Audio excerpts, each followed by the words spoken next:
শীতের শেষ দিকটা চলছে, বাতাসে ধুলো মিষ্টির গন্ধ। রাস্তার ধারে পিঠার দোকান, ঢাকির শব্দ দূর থেকে আসছে। ভাস্করের হাতে একটা নিমন্ত্রণপত্র, তার ছোটবেলার বান্ধবী সাথী বিয়ে করছে। স্কুলের পর থেকে আর দেখা হয়নি, তাই মনে এক রাশ নস্টালজিয়া। সাথী বিয়ে করছে, সময় কেমন চলে যায় তাই না? একদিন যাকে নিয়ে পড়ার নোট ভাগাভাগি করতাম, আজকে সে অন্য কারো জীবনের অংশ হতে যাচ্ছে।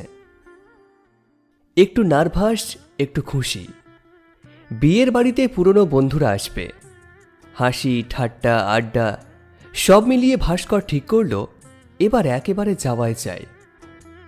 বাড়ি ভরা মানুষ, গানের সুর, পিঠে আর লাড্ডুর গন্ধে ছেয়ে গেছে চারিপাশ।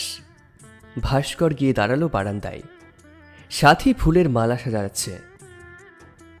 এই যে সাথী, চিনতে পারছিস আমাকে? ভাস্কর, তুই? আমি ভাবিনি সত্যি আসবি। দাঁড়া, মাকে বলি তুই এলি। না না, আগে তুই একটু কথা বল।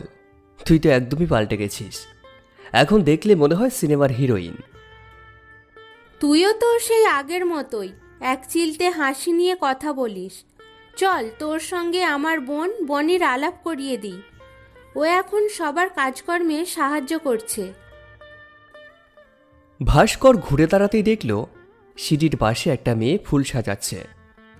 চোখে শান্ত আলো, গালে হালকা লালচে আভা, লাল শাড়ি, হাতে কাঁচের চুড়ি, চুলে ভিজে হাওয়া।